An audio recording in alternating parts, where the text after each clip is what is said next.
And we're back. Welcome back to DadSchooled podcast. Well, we're not perfect at all, ever. Never Period. perfect, but Never always perfect. always striving forward. Yes, I'm Josh, and this is Jimmy, my better half, but not in that way. It sounds weird. No, yeah, just Yeah, the we other have side of other the halves. screen. We have other halves that are better than us, so it's okay. That's right. Yeah. All right. So if today, your fuse is short, if every little thing makes your blood boil, if talking about workplace issues gets you on a rant out of nowhere, this episode's about what you need to talk about. It's about grace and about growing, but it's about when things set you off as a dad and what we can do about it. I want to give a little PSA this morning.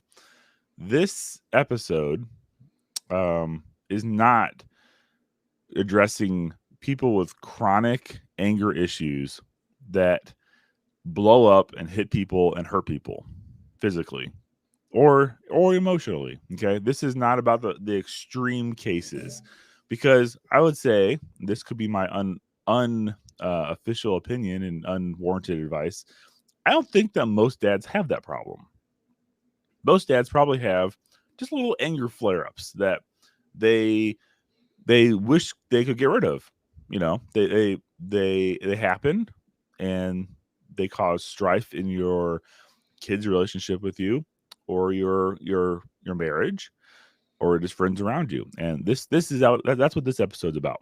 Just that little anger flare up, not the chronic huge issues. We're not experts at all. We are experts at being wrong, but in this regard, I have experience, and I'm not sure. I'm not going to speak for Jimmy. I actually kind of blindsided him on this topic today, but it's gonna be fun. It's gonna be a fun day. It'll be a fun topic. Yeah, Uh, it's good stuff. I'm yeah, glad we're going through it. yeah. And if my voice sounds funny, I'm at the end of a cold, so my voice is a bit raw. I'm sorry. You have to deal with my low, sexy voice while we're talking. Okay. Odd times that you blow up. I have this issue where I think I'm right, but I'm not, or I think I'm right and I am right, but I forcefully let somebody else know that I am. And that person, unfortunately, sometimes either my wife or my kids. And an event, if it's my kids, I can almost guarantee you that my wife, being a great sounding board on my own emotions, and I can kind of look at her face and tell how I'm doing in a conversation half the time. I can see I'm wrong. I can see that I overstepped something, and that's when I take a step back, and I might then notice the tears welling up in my little girl's eyes or something after I said something stupid and wrong. And as a dad, I think that most of us have been there. Most of us has probably said something right or wrong the wrong way. You know, the whole adage of it's not what you said, it's how you said it. Huh. So I think blowing up at our kids or our spouse, and it's not, not what we intended, that is what this is really about. And it's feelings and emotions that I've been struggling with probably my whole life.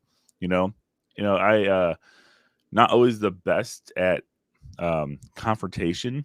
I usually will try to strong arm somebody, and then it backfires, and you know it's just how I feel afterward, shame and regret. It's not a good feeling. So Yeah, I know when our oldest was younger, like I've got an obnoxiously long fuse. Like it takes a long time for me to simmering before I'll like really react in a an anger outburst. Um, but when our oldest was, I don't know, toddler, slightly older than toddler, those first few years, like my fuse got a lot shorter, and I would just have just random cranky outbursts. I mean, it's also when I was working at Starbucks and my alarm clock was going off at 3:30 in the morning, and then go mm, work like a long day. Like I was a cranky, much more crankier person, but there was also a lot that I hadn't like really sifted through. Okay, like what's going on with me? Why am I now regularly just not only cranky, but I'll start just like shouting or storm off into another room or just being really obnoxious with my attitude and behavior. Um, and yeah, I had to kind of figure out what was going on with me, what was kind of going on at the root. And so I think that's kind of the point of you know, some of what we're wanting to talk about going through stuff today is oftentimes it's not necessarily what's going on in the issue in the moment that is your trigger. Obviously, what's going on in the moment, there's something happening that's got your attention. But a lot of times, and probably most of the time, there's other things that are going on kind of under the surface or in the background that have probably got you on edge. And it just needed that final little tipping point that then makes that explosive outburst, you know, erupt.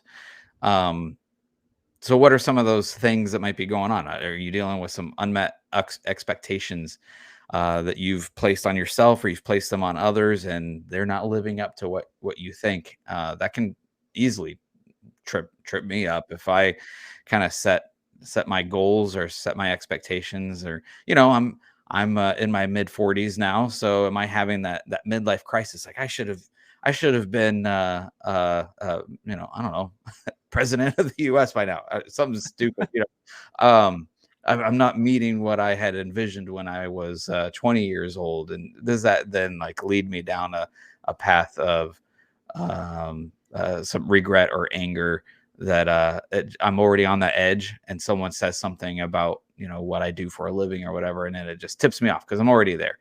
Um, could there just be other accumulated stress, just all of the things that happen in life, the weekly checklist, everything that you got to work on, um, bills, you have a lot of projects going on in your house. Do you have a tendency, I get into this sometimes, start a project and get, I don't know, 90% done, start next project and get 80% done, and then Yep. start next project, and then you've just got all of these, yeah, and then they're all just like hanging over your head, and then like it just takes one sitting on the couch and your spouse looks over at whatever project Mhm. and that maybe doesn't even say anything, but you already know, like, "Ah, I was, you know, I haven't finished that yet." And then, and you are probably feeling some shame Mhm. or whatever in the moment, and then your response is not a healthy one.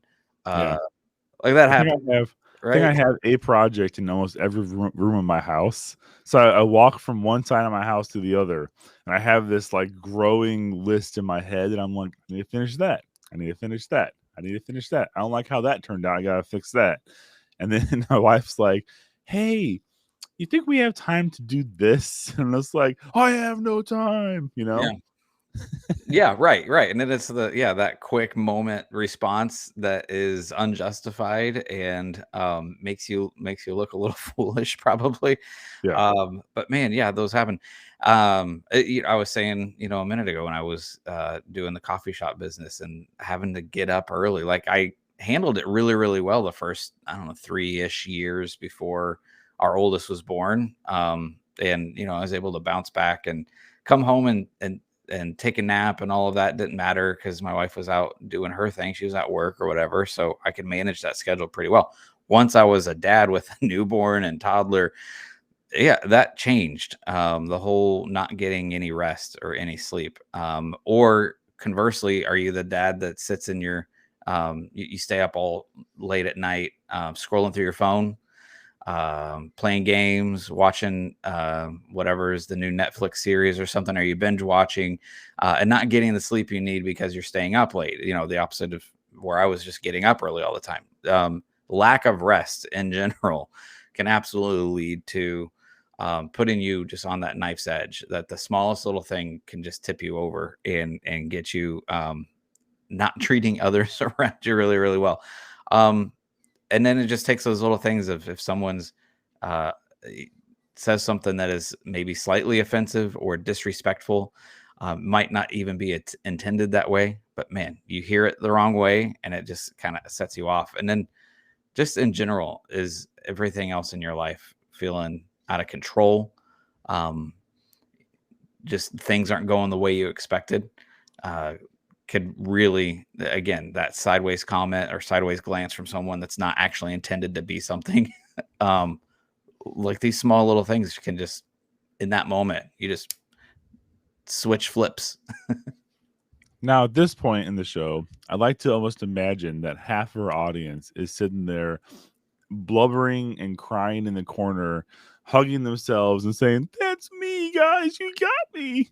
Yeah, You absolutely. know, it might not be, but I just in my mind I'm thinking that list. If there Yeah, wasn't a camera on right now, that would be me. right. That'd be me too. But this list is actually like hits home on all these points for me. Like I've experienced every single one of these, and I think it's real. Like we as dads, we're supposed to, society says we're supposed to be the strong leader of the family, whether you are very much the leader of your family, outwardly or not. We still bear a lot of these things on our shoulders. And I'm not saying that your wives don't help with things at all. That'd be really stupid of me to say, actually.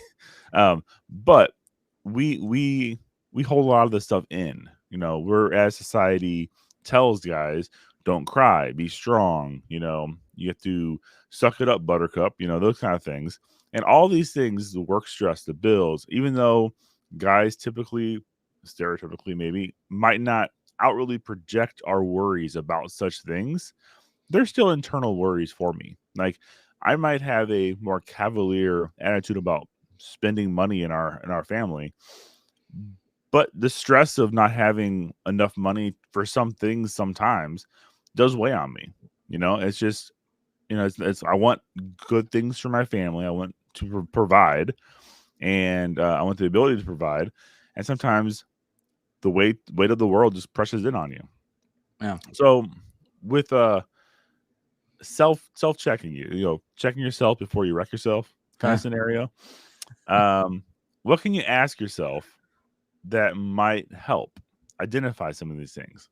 Am I reacting to this moment or to something that's been building?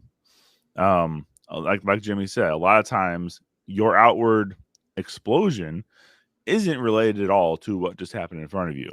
It's usually a guilty thing that you have in your mind already, or it's something completely unrelated, and the poor person who just triggered you is just in the firing field, you know?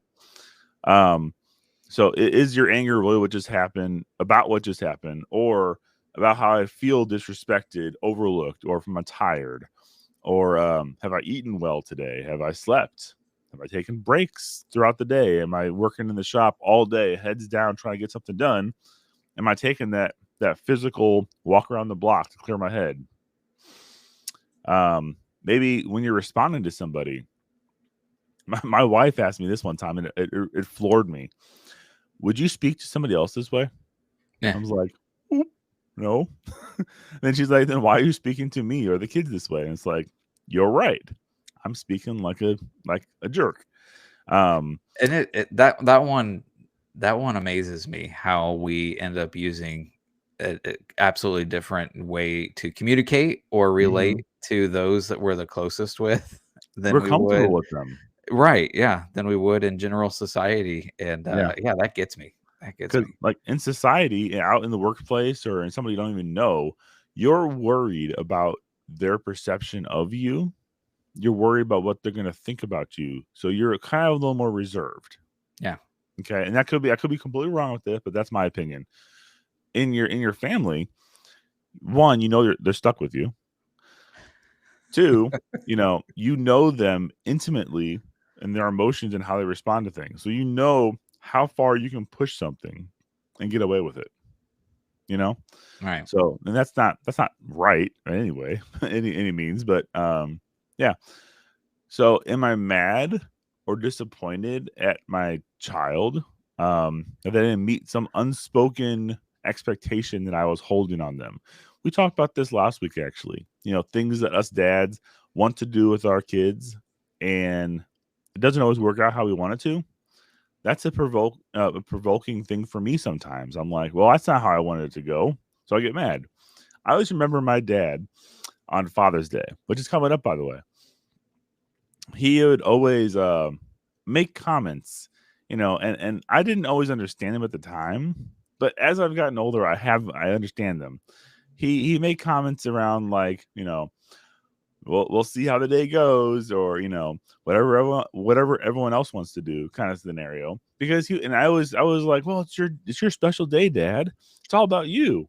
I didn't understand, and now I do, that it really isn't about me that day. It's also about the family and doing things. And if they want to do things with Dad, you have to change your expectations, because the answer when someone asks you, what do you want for Father's Day, or what do you want for your birthday, the answer that most dads might give would be left alone. Let me do this thing alone. And if it sounds mean, maybe I'm gonna get lots of hate mail from our 3 people that follow us. But I would say a majority of the time, I'd say I want to play a video game or watch a movie alone. Not necessarily alone, but just I want to do what I want to do uninterrupted, without responsibility. It's like a dream for a dad to have a day without responsibility for me. And then it sounds like cold and sounds selfish. So you can't really say that out loud half the time. So you gotta say things like, "Oh, I don't know, whatever you guys want to do." Oh, and we were talking about all of those things that could be those triggers of work stress, Yeah. projects, all the things that are going on, and to have a day to unplug from that, where it's just, you know what, I'm not concerned about those, and I Yep. would like everyone else to also not be concerned about that. I mean, Yeah, maybe that's what you're leaning into there. yeah, no feeling that I should be accomplishing something today when I just want to not accomplish something today. I Yeah, want to accomplish nothing today. yeah. That's every now and then it's okay to have those days. And then, is this outburst about control or connection? Am I upset about something that I can't control, or am I upset about something that I feel disconnected from? You know, um, Fear, insecurity. We kind of talked about this. And if we have anything in the background that we're worried or have angst about, those are underneath the surface and are big things you got to ask yourself. Am I afraid of something? What's the worst that can happen? Am I insecure about something and I'm projecting those feelings out in my anger? What do I want my kid to feel in this moment? Do I want them to feel fear? Like, that's hard to say. Do I want my kid to feel fear or love? Do I want them to be afraid of me because Dad's angry? Or do I want them to see my love in a difficult situation or time? And then this one also gets me. Just taking a step back and thinking, if someone was recording me right now and I was on social media or I was someplace else, or it was like a family event, and my wife was recording me and showed this video to me and others later, would I be proud of how I responded and how I acted, or would I be embarrassed? Jesus is always watching, Josh. That's true. So if Jesus was recording you, That's would you right. be proud or embarrassed? And yeah, that's another thing. Would I be a calm, faithful father right now? Am I that ideal Dad School podcast listener, or am I not? Yeah. You know? And you touched on the whole unmet expectations or something. It's that stereotype. It's in half of the Hollywood movies or whatever. That dad that I don't know. I think of the sports league dad, that there's always at least one. You go to soccer practice or something, there's that dad that's just on the sidelines, just losing his mind at his kid in public, and you can tell that the kid is uncomfortable, or just it's not a fun situation to watch. But I find that, is it that as a dad, are you trying to live vicariously through your child? Are you putting the expectations you didn't meet up in your own life, and so now you're trying to put that onto your own child. Sports, I think, is an easy one for that one to could show up, but man, that could happen in trying to search out your career, the grades you get at school. Did you have something where you individually failed or struggled with when you were younger, and you kind of said to yourself, you know what, my kids aren't going to go through that same thing, so you put those expectations on your kid, and then it can easily turn into explosive anger moments if they're not meeting your expectations. And unfortunately, it happens in public often, and it's not fun to Yes. watch. Walmart. Yeah, that's a good one. Yeah. So this is not, like I said, near PSA. This is not the end all fix it list, but I have cobbled together 14 mind blowing practical tips to de escalate dad anger. Okay. I might make a book out of this, actually. There you go. All Make right. a little self help book. I'll expand on each one of these sections. But this is by no means the complete list. You gotta leave room for volume 2 and 3. But this is Josh's curated list on how you can de-escalate dad anger, whether Will it your be dad or you. a picture book? Ooh, that'd be good. Yeah. Picture book. Get out the finger paints. Let's go. Okay. So first practical tip. Pause your reactions, take a breath. When you are in the moment and your blood's pumping, learning and training yourself, and this takes practice. This isn't something you can do. And usually what snaps me out of this and it snaps me into doing this is looking at my wife's face. Whenever I know I've messed up, whenever I'm in the moment, and usually I can't do it with my wife. Well, I can, if I'm talking to my wife and I'm going down the wrong path, I can tell with her emotions. I'm very quick at picking up when she's angry. It's a skill I have. I can pause and be like, okay, I've done messed up. I need to pause and think about what I'm doing. That's something you gotta just train yourself to do. That's good. She's your social barometer. You She can is. you can see, and it's good that it only goes to the layer of your spouse that gets your attention, and it doesn't have to go to the entire room of the restaurant that everyone's Yes. looking at you, and then you realize, oh wait. When So the yes, waitress starts good. Relax. crying, I know I messed Uh-huh. up. Yeah. So it's good that your ring of influence is just to your spouse. That's healthy. That's good. So taking a I time like, out. yeah, that next one. I like, this is good for me. You talk about this one then. Oh yeah, taking a time out. Like sometimes maybe you just need to take a step back and kind of retreat away for a moment. And it doesn't mean it has to be a sign of weakness that you're taking yourself out of the situation. And if the people that are around you are that source of anger, that source of whatever is making you feel explosive in the moment, remove yourself from that situation, give yourself a timeout before you enter back in, and it gives you that opportunity to sift through your thoughts, allows them, if they're elevated as well, gives them a moment to have a chance to cool down. But don't let that retreat be your new permanent state. Like, okay, Mm-hmm. I'm going to step away for a second. I will be right back, and we will, pick up where we left off if it's something that you're needing to still sift through with somebody. So So it's not meant to communicating be a that. permanent retreat. So Huh? communicating that is also important because Yeah. Yeah. I've had times where I've stepped back or I've walked away, and you gotta be careful about you're angry, you're getting away from the situation, you think you're doing the right thing, and you're slamming doors behind you or closing them louder than you should have, and it becomes like a statement, the stereotypical Hollywood stomping out of the room that you see all the time, and you need to communicate. I need a moment. I'm gonna step away, and then you leave. You don't re-engage because if you just keep on running away from something, it's gonna become the new arguing point of, oh, you're always running away from your problems, kind of scenario. Yeah. Or it could be. So I just want to add that to there. But in the same theme of walking away for a second, get moving. A brisk walk around the block. A few push-ups will remind you how horribly out of shape you are and snap you out of your anger-induced coma. Pacing the room, walking the dog. If you're really angry and you really need to go do something, be careful around your dog. You don't take your anger out on your dog either. Just a little side note. But yeah, anything to get you physically moving, take a run, hit the elliptical, lift some weights, do something.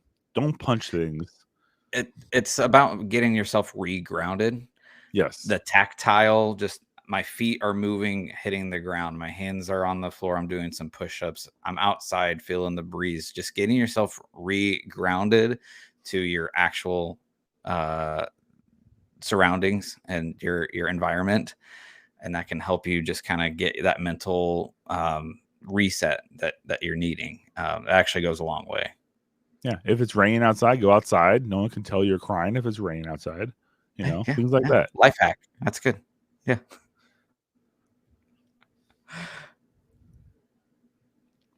So thinking before you speak. We both paused to think on that one. We did. So I know that's like hard in the moment. That's why you need to kind of go through these, not in order, but you should probably take a timeout or pause your reaction before you try to think before you speak. Because if you're really upset and you're like, I'm upset, I'm going to think before I speak. I'm still upset. You gotta ground yourself a little bit first, and then, come back. Don't say things in a heated moment that you can't undo. You've heard the old, I don't know if you've heard this or not, but I love the illustration of a dad with his son or daughter, and the kid is really upset and lashes out and yells at its other sibling. And the dad takes that kid to the garage or a fence post, whatever version you've heard, and gives him some nails and a hammer and tells him to beat all his nails into this wood, into the fence or into this piece of wood. And then after that's complete, gives him the hammer again and says, now take them out. And the kid takes all the nails out of the post or out of the wood. And the dad says, look, pounding these nails into the wood is your angry words to somebody else. Taking them out is you saying sorry. But there's still holes in the wood. What you said affects the person long term, and you got to be careful what you say, because even if you say sorry, those scars are still there, no matter what you do. I always thought that was pretty cool. Yeah. Like the person that gets angry and punches holes in the wall, you can say sorry, right. and there's still a hole in the wall. I'm not sure how many dads out there have lived this moment or not. There's nothing more humbling than having to repair something you've broken when you're angry. I had a door jam, I think I might have hit one time. Long time ago. Yeah. It was like 3 houses ago. But I punched a door jam. Man, my knuckles hurt really bad. I was upset. And the smartest thing in my mind at that moment was to show how tough I was and punch the door jam. It was the stupidest thing I could have done. And my I thought I broke my hand, to tell you the truth. But I had like a crack in the wood. So now every time I walk by that wood in that hallway, I would see that door jam. And I just feel guilt. It was terrible. Nice reminder. Yeah. Yeah. Yeah. So that was a bad idea. Don't do that. Yeah. But it was a learning opportunity, thankfully. So that's good. Yeah. Every time I walk by, it was a learning opportunity. So using I statements and not you attacks. Okay. I struggle with this one because communication's hard. Whenever I get to the sober mind in a conversation to try to implement this, I still find a way to use a you in an attack. I don't know how I do it. Like, you never do this. You never. No. I do. Well, it's one of those. These are one of those tricks. Yeah, these are one of those tricks that my wife uses with her clients. Is you're talking through a situation, saying, "I am feeling that this is what's going on around me. I perceive that this is what's going on. Mm-hmm. What I'm hearing that you're saying, and repeating that back instead of you do this, you always say this, especially trying to not use not just the I and you, or not using you attacking statements, but using words that are what's the way to say it? Using like always or never. Absolute. The absolutes, yeah, don't speak in absolutes. Like that also can be something that escalates a situation. So put the focus on yourself. This is how I'm perceiving everything going on, instead of putting words in their mouth, and especially using absolutes to like, this is on you, like you did this is your fault. Like that's the way it comes across, and that's not going to help smooth things out. Yeah, and then what I do, I'm usually like, I feel that you never listen, and that's the wrong way to do Right. that. That's not a hack. Don't. Yeah. You can't wrap an I around a you and think it's going to work, but that's what I try to do. And don't do that. But it basically, you can definitely focus on your own emotions and how it makes you feel. Hopefully, the person you're talking with doesn't attack you on your feelings, because that's also another issue of, like, if you say I feel disrespected when, and they discount that feeling and just attack you again, that's on them, yes, but it doesn't help the situation at all. And you can't control that. But you just got to recognize, use other tips than here, like walking away for a bit and just de-escalating a little more. Okay. Express, don't explode. So once you're calm, say what you feel clearly and respectfully. Don't say it with the intent to be right. That's the hardest for me, because I'll come back and I'll re-engage a conversation and try to explain to somebody else how I'm still right, instead of coming back to a conversation and trying to just solve the problem. I come at it combatively again. So express how you feel, yes, but don't dwell in it. Don't wallow in that feeling and expect somebody else to always respect that, or expect somebody else to always be on board and instantly say, you're right. Because that's almost never going to happen. You have to express your feeling and then move on and try to solve the problem and move past it and move on. Like, if you just sit there arguing back and forth over small little points the rest of your life, you're always going to be angry about something.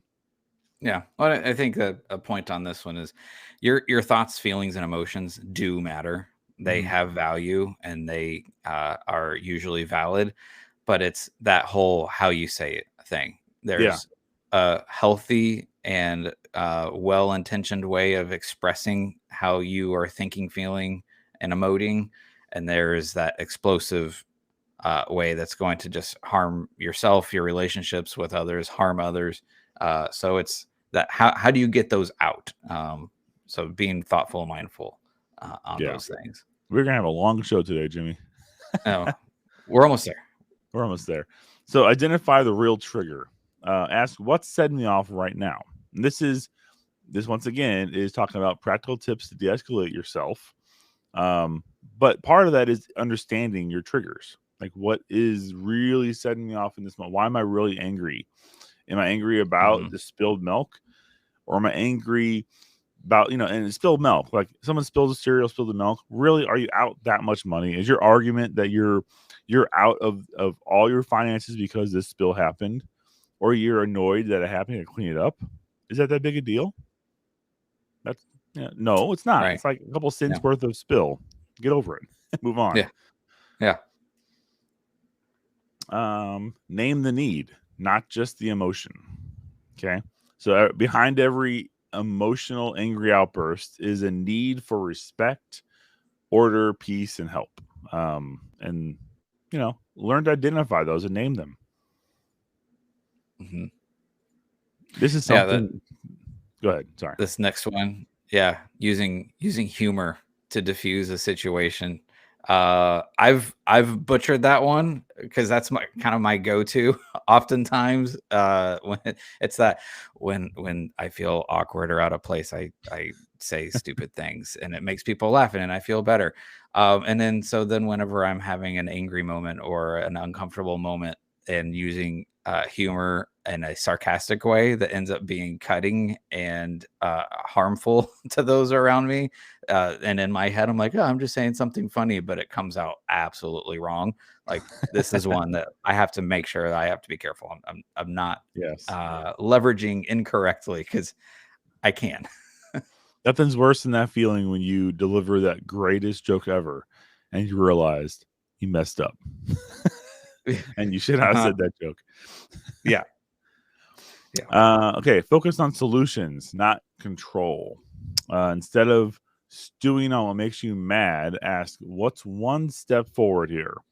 Not every single little thing that you do has to be a battle. And if you always have the mindset of moving forward, moving past the issue, not forgetting the issue or ignoring it, but getting past it and not dwelling on it, then you can be one step closer to not being angry anymore. You can solve the problem, move forward, and be a problem solver instead of a problem creator. And that it goes into the next one. Let go of the grunge. Don't carry the frustration from yesterday or the past battles. Don't bring up other arguments in this argument or in this battle. If your kid isn't cleaning their room and you're in the middle of an angry outburst with them, or if you're on the tail end of that angry outburst, don't blow up and talk about their laundry. Don't talk about the other chores. Don't talk about the yard or how they treat people. Don't go down the laundry list of things that they do wrong. Focus on the one thing, if it even is an issue, because you're just going to keep on bringing up the past and that person's not going to feel very good. It's just going to put them on edge and have them combat you. Yeah, if you if you're, especially like in a marriage relationship, but this happens with kids too. If you operate out of a scorecard keeping, Yes. if that's your reality, then man, no one wins. No one ever wins. Well, you did this, well, and you did that. And remember that time you did that? Well, it does, because one time you did that. Like, it's just never going to end. So taking that mental hurdle out of your way, going, you know what?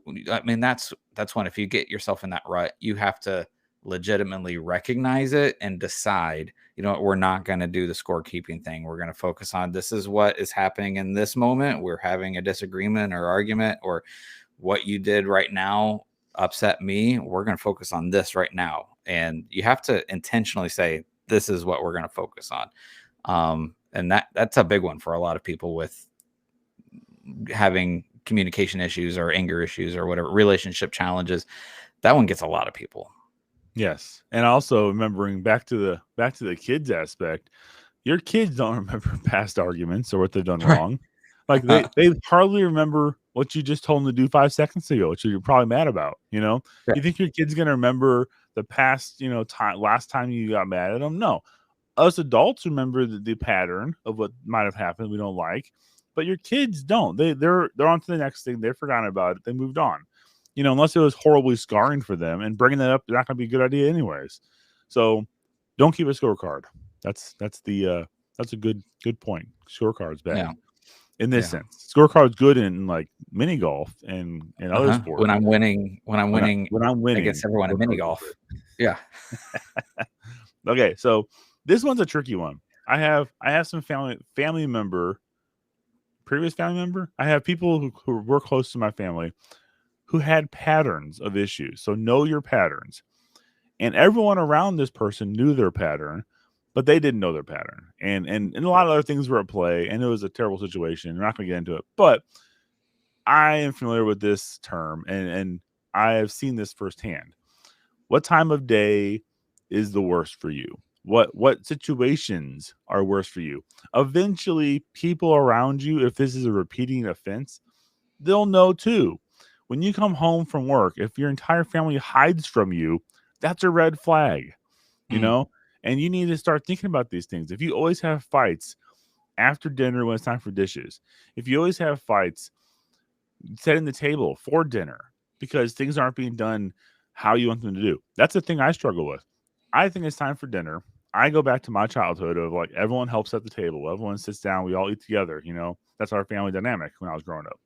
Right now, My kids are off playing video games and doing other things and just enjoying themselves being kids. It's fine. And I'm like, it's time for dinner. Let's get off the games. Let's help set the table. Let's all come to the table.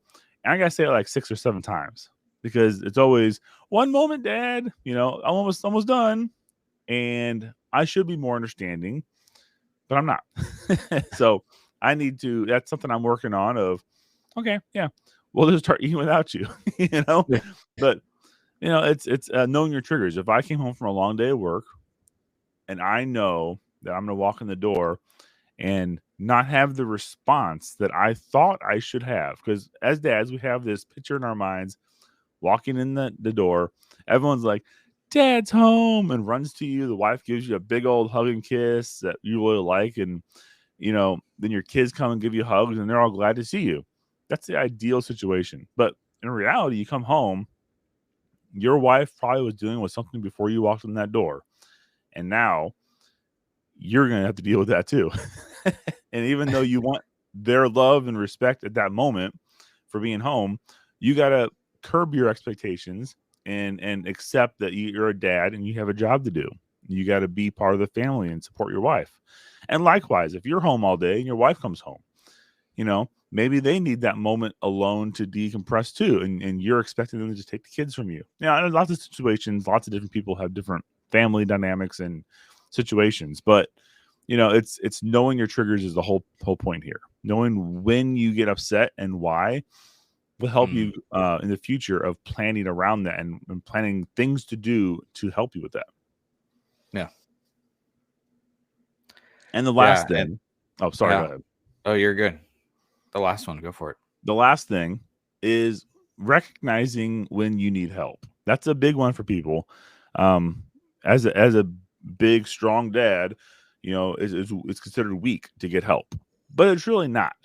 And help comes in a lot of different forms. It could be just going to DadSchoolPodcast.com and filling out a contact form and talking to us. Send us your issues. Send us your frustrations. If you need to use our contact form as a decompression and coping mechanism, go for it. We'll love to hear your issues.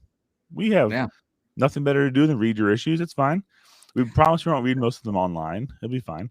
But things like your pastors, other dads, groups of friends, trusted friends, talk with people, and don't just bottle this up, because I guarantee you, even though it feels like you're complaining to somebody, a true friend will be there for you. A true person in your life who cares about you spiritually, physically, they will be there for you and listen to you no matter what you're saying.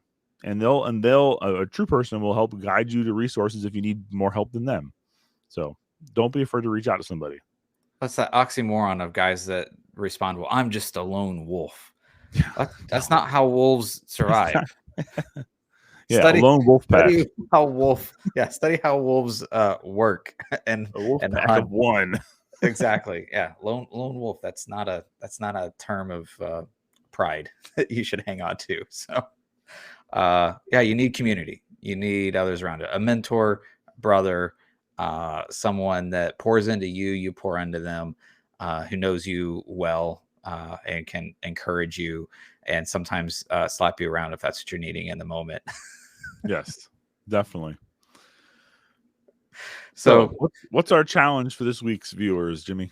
Yeah, we'd love, as you're going through the week and you have an opportunity, maybe keep a piece of scratch paper, a little notebook in your pocket, or even just use the note section on your phone. Just as you're going through your week, try to be mindful of what are maybe my triggers, or as you're saying, if you start realizing I have a pattern in my life, it seems like it's always happening at this particular moment of the day when we're trying to do this particular event or when we're going to a certain place. Like, is there a pattern? Is there a time? Is there other things going on where you're just constantly tired because you stayed up late last night doing stuff on your phone or your computer or whatever?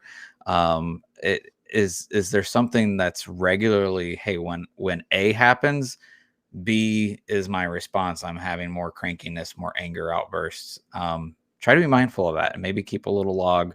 And then we'd love to hear how that might be going for you in your life, and if we can offer you individual encouragement, and you want to have a conversation online with us, like we'd love to dig in with you and just kind of help sift through what's going on with you in your life. Absolutely. And if you like what you hear in this podcast, please share it with your friends and family on social media, on our website. Visit dadschooledpodcast.com. Look us up on YouTube. We're on Facebook. Good luck finding us. It's kind of hard sometimes. We're on X. So love to hear from you. Reach out with comments or questions. And we'll be back next week to share great dad opinionated advice with you from our perspective. That's right. So thanks for joining and take care. All right. Thanks.